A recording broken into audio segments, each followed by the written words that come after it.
So here we go, all through my children's childhood. The Narnia stories by C.S. Lewis were our favourite go-to, especially in troubled times.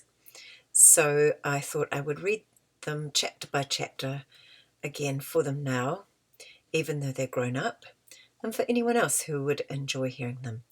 So I'm going to start with what is actually the first one in the series, although most people read The Lion, the Witch and the Wardrobe first, but The Magician's Nephew is actually the first book. So I'm going to start with that one. It says in the preface that it's for 9 to 13-year-olds. So if you are not in that age group, you know what to do the right thing. Otherwise, stick around and enjoy. So chapter 1, The Wrong Door. This is a story about something that happened long ago when your grandfather was a child. It is a very important story because it shows how all the comings and goings between our own world and the land of Narnia first began. In those days, Mr. Sherlock Holmes was still living in Baker Street, and the Bastables were still looking for treasure in the Lewisham Road. In those days, if you were a boy, you had to wear a stiff Eton collar every day, and schools were usually nastier than now. But meals were nicer, and as for sweets, I won't tell you how cheap and good they were, because it would only make your mouth water in vain. And in those days there lived in London a girl called Polly Plummer. She lived in one of a long row of houses which were all joined together. One morning she was out in the back garden when a boy scrambled up from the garden next door and put his face over the wall. Polly was very surprised because up till now there had never been any children in that house, but only Mr. Ketterley and Miss Ketterley, a brother and sister, old bachelor and old maid, living together. So she looked up full of curiosity. The face of the strange boy was very grubby. It could hardly have been grubbier if he had first rubbed his hands in the earth, and then had a good cry, and then dried his face with his hands. As a matter of fact, this was very nearly what he had been doing. "Hello," said Polly. "Hello," said the boy. "What's your name?" Polly, "What's yours?" "Diggory," said the boy. "I say, what a funny name," said Polly. "It isn't half so funny as Polly," said Diggory. "Yes, it is," said Polly. "No, it isn't," said Diggory. "At any rate, I do wash my face," said Polly, "which is what you need to do, especially after—" and then she stopped. She had been going to say, "after you've been blubbing," but she thought that wouldn't be polite. "All right, I have then," said Diggory in a much louder voice, like a boy who was so miserable that he didn't care who knew he'd been crying. "And so would you," he went on, "if you lived all your life in the country and had a pony and a river at the bottom of the garden, and then been brought to live in a beastly hole like this." "London isn't a hole," said Polly indignantly, but the boy was too wound up to take any notice of her, and he went on. "And if your father was away in India, and you had to come and live with an aunt and an uncle who's mad, who would like that? And if the reason was that they were looking after your mother, and if your mother was ill and was going to die, then his face went the wrong sort of shape, as it does if you're trying to keep back your tears." "I didn't know. I'm sorry," said Polly humbly. And then, because she hardly knew what to say, and also to turn Diggory's mind to cheerful subjects, she asked, "Is Mr. Ketterley really mad?" "Well, either he's mad," said Diggory, "or there's some other mystery. He has a study on the top floor, and Aunt Letty says I must never go up there." "Well, that looks fishy to begin with. And then there's another thing. Whenever he tries to say anything to me at mealtimes, he never even tries to talk to her. She always shuts him up. She says, 'Don't worry the boy, Andrew,' or 'I'm sure Diggory doesn't want to hear about that,' or else, 'Now, Diggory, wouldn't you like to go out and play in the garden?'" "What sort of things does he try to say?" "I don't know. He never gets far enough." I'll just show you the picture of Polly and Diggory before I turn the page. There they are. There's Polly and Diggory. "What sort of things does he try to say? I don't know. He never gets very far." But there's more than that. One night, it was last night in fact, as I was going past the foot of the attic stairs on my way to bed, and I don't much care for going past them either, I'm sure I heard a yell. "Perhaps he keeps a mad wife shut up there." "Yes, I've thought of that. Or perhaps he's a coiner. Or he might have been a pirate like the man at the beginning of Treasure Island, and be always hiding from his old shipmates." "How exciting," said Polly. "I never knew your house was so interesting." "You may think it interesting," said Diggory, "but you wouldn't like it if you had to sleep there. How would you like to lie awake listening for Uncle Andrew's step to come creeping along the passage to your room?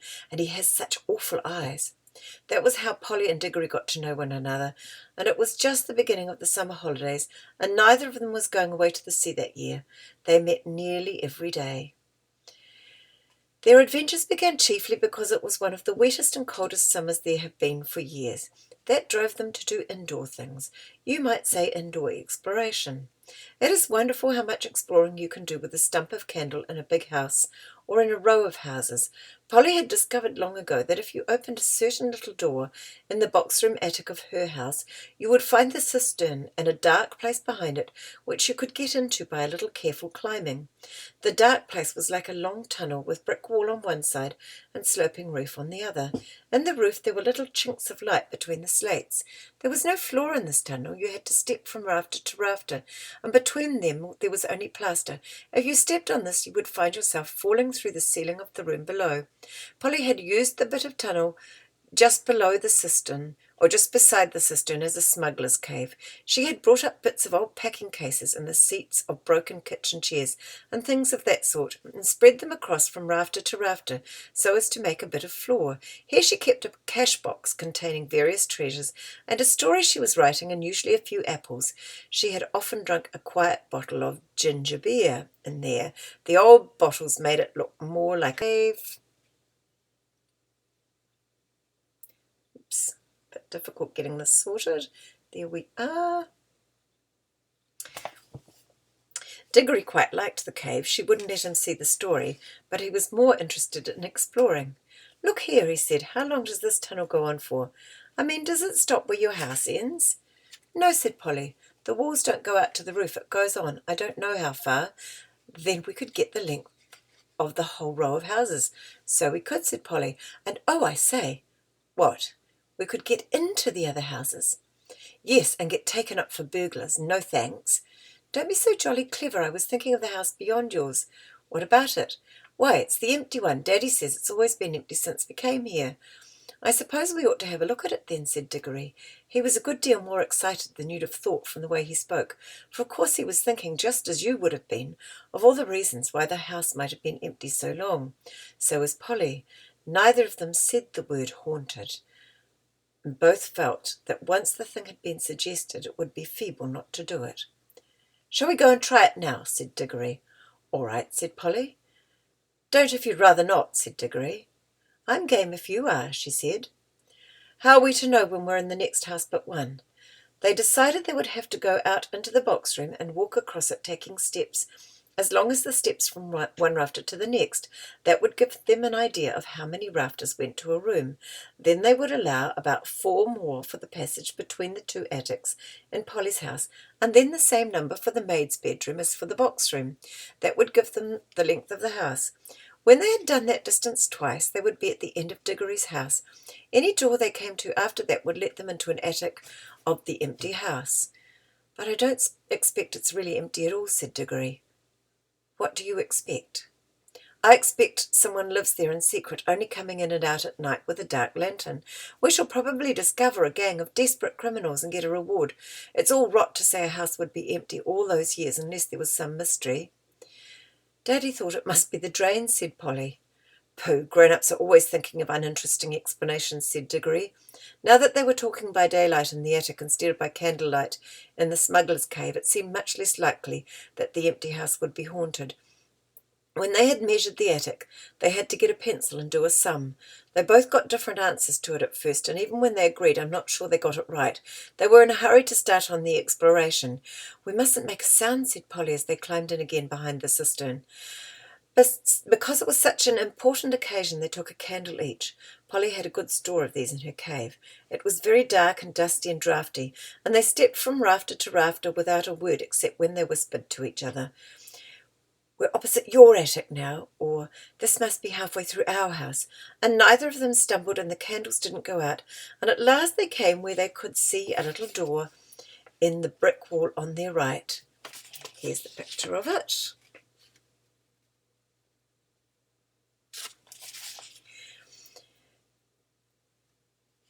There was no bolt or handle on this side of it, of course, for the door had been made for getting in, not for getting out. But there was a catch, as there often is on the inside of a cupboard door, which they felt sure they would be able to turn. "Shall I?" said Diggory. I'm game if you are, said Polly, just as she had said before. Both felt it was becoming very serious, but neither would draw back. Diggory pushed round the catch with some difficulty. The door swung open, and the sudden daylight made them blink. Then, with a great shock, they saw that they were looking not into a deserted attic, but into a furnished room. But it seemed empty enough.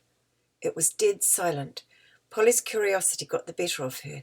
She blew out her candle and stepped out into the strange room, making no more noise than a mouse.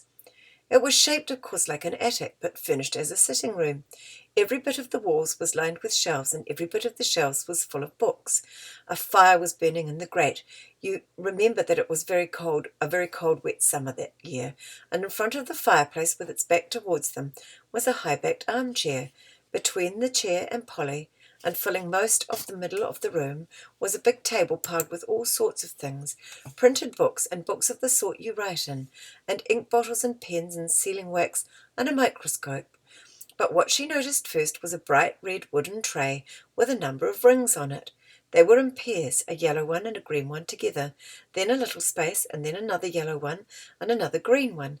They were no bigger than ordinary rings, and no one could help noticing them because they were so bright. They were the most beautifully shiny little things you can imagine.